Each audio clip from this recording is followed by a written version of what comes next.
guys, James here. Today in this video we're going to be installing two double telescopic sliding cavity doors into this wall behind us.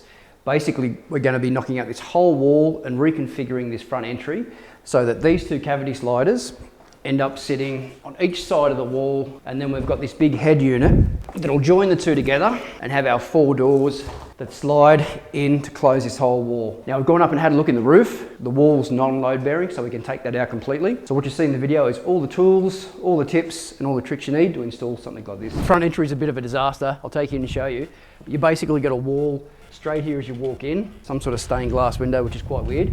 We're going to remove all that and remove the wall behind it. So you just got like a little hallway here and then our sliding doors on this side. So we're going to pull all this out, pull that back wall out that's there in the entry, and then just make room for basically getting this frame built and installed.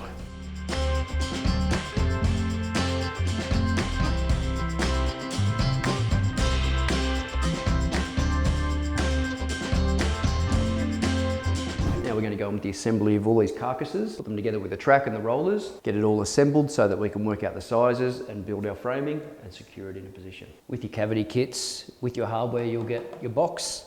You'll see a little QR code that you can scan there, and that will take you to the website that may show you some more information about the product that you're actually installing. Now, depending on your situation with the installation, you can actually get these tracks made full length like I have here to go across the whole opening. Or if you are tight for space, you could actually get the track made in half. So you've got one carcass on this side with half a track, one carcass on that side with half a track, and then join the two together in the middle. Now I'm just going to remove some of these packing blocks. The way this perforated track works, that slides in between this outside jamb and the inside aluminium.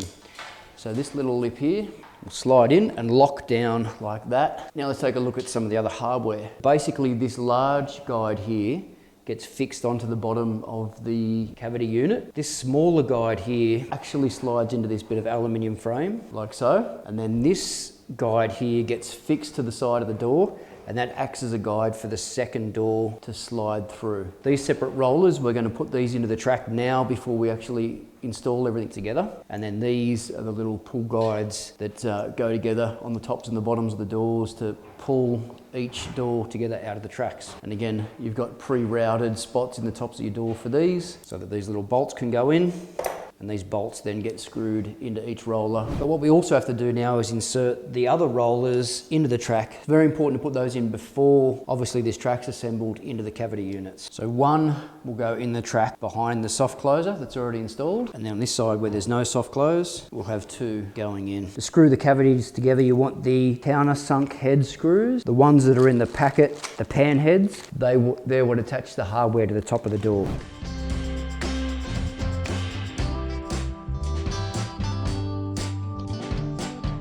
Okay, next up we're going to be installing some of the door hardware. But before you do this, I recommend going to Premium Sliders' website and downloading one of the installation guides for the type of door that you've got. Now this is obviously the telescopic sliding door. So there's measurements that have to be quite precise for some of these stoppers in regards to pulling the other doors out and how to attach some of these guides and rollers. So when you download it, it'll look something like this. Basically it steps you through all the hardware that we just discussed. Pick your type of door, whether you got a two telescopic, or you got a 4 doors, 3 doors. We go through the track installation. We just did that a second ago. And then this is where it gets into some of the details that you need to know. Where these stoppers go on top of the door. So this one needs to be 26 millimeters back from the edge of the door. These are pre-routed into the door already with the system that we've got. So we're just installing those into those routed holes. And then where it gets pretty interesting is down in this section here, where it shows you how it all goes together. So where to install that guide on the bottom of the track, how these doors overlap, how the stops work, and yeah, where to put your stoppers, and all the details you need basically to set this up. And then it just goes through how to plumb and level it. So we'll go through all these details now in more detail. If you've had the doors pre-made in the factory, you'll see that there's a groove routed into the bottom of the door, and that just basically allows the door to slide along that track and to keep the guide in place. And then the same thing goes for the top of the door. If they've been made in the factory, you've got these pre-routed out sections that these mechanisms screw into to attach to the top of the rollers. So we'll mark all that out now and screw everything into place. Use the pan head screws. Now the trick with this is to make sure that the latch for both of these are facing the same way, either down or up. You don't want them opposite.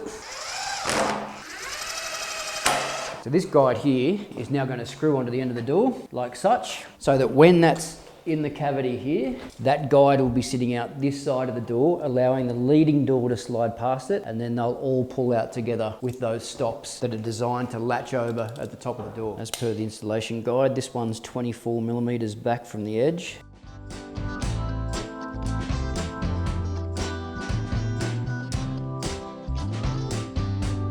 The next stage is to set up these little stoppers on top of the door. Now we put these in as per the guide. Now you need to determine which is the leading door, which is going to come out first, and then which is the trailing door. So the one that I'm putting on now is the leading door, the first door. So according to the manual, this one gets fitted 26 millimeters back from the front edge. The reason we don't need to put a stopper in this top track here is because that soft close has a predetermined stop that's already set here in the factory. It's only those two loose runners in the bottom track that we need to put that stopper in for. You'll see in the center of the track there's these two little clips here. You can take those out, clip those back in later, and this is where our stop's going to slide in. So basically all I need to do is just loosen this screw off a little bit, slide that in, and then that allows that to slide over that little faceplate there. That'll be where we adjust our stopper to stop that secondary door coming through. And now lastly, this is the overlap detail. So this one will be going flush back of the door here, so that when the next door comes along, it'll be sitting below it down here, and that will cause a 100mm lap, which will pick up something else down below, our guide, but this allows that to slide back and lock in. Now that our doors are prepped, the next thing is to put these cavity units in. Now, one thing to consider before putting them in place is your floor coverings. What we're putting down here is they're having a new timber floor go down, and this is 14mm thick. So I've cut a couple of packers that are going to go under each cavity, and that way I'll just pack that up enough so that when the floor goes in, the doors and the frame and everything are sitting up at the right height. And while this is laying down, I'm going to take advantage of it and drill out the bottom track. I'm going to put 2 holes in through the base of that aluminium so that when we stand this up, I've got something to fix the base down to this concrete slab.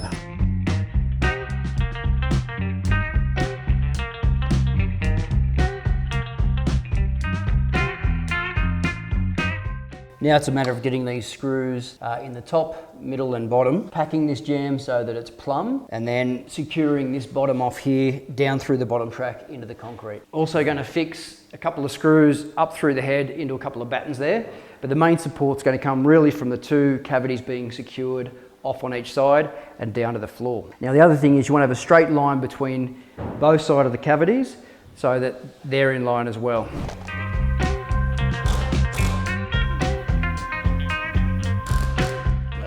Test it out. It's nice and secure.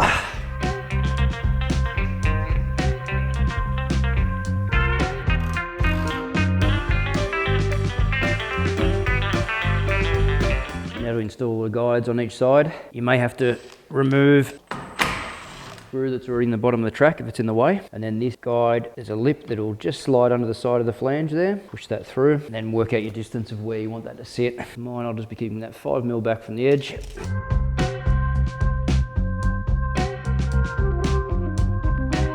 All right, now that that's all in and secured and level and plumb, we've got our door guides on. The next step is to put these roller hangers on so that we can secure the doors. So I'll put those up there now, just screw them into each roller right across the track, and then I'll hang the doors. I've got all the roller hangers in. I've got some packers below where I think the door's going to sit roughly for height. The more you can pack it close to the height that you need the door, the easier it's going to be for you. Starting with the secondary door first, the door that's going to go into the cavity, and then I'll put the lead door on after that.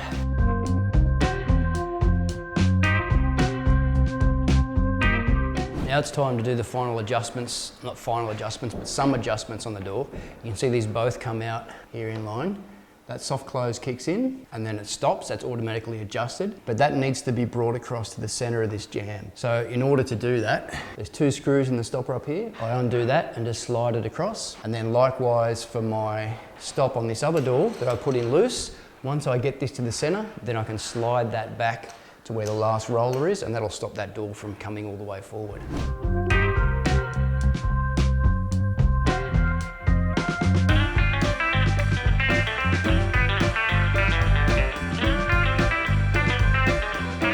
All right, there we go, all in and adjusted. So you're very happy with how that come out, very smooth.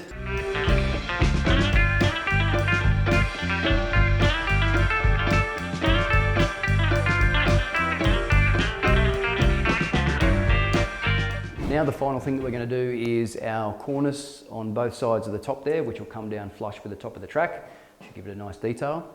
And then our final coat of plasterboard so that we can sand and get ready for paint.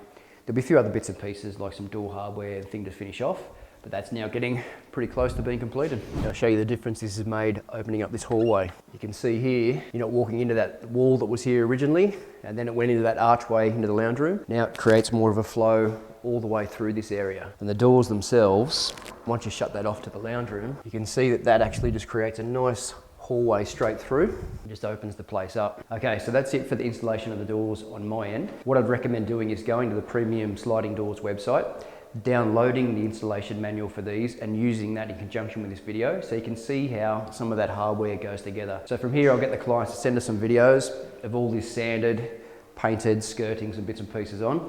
It's going to look quite nice with this purple gone and painted a different colour. So you'll see that up next with everything finished and completed. Thanks for watching the video guys, hope you enjoyed it. I'll catch you next time.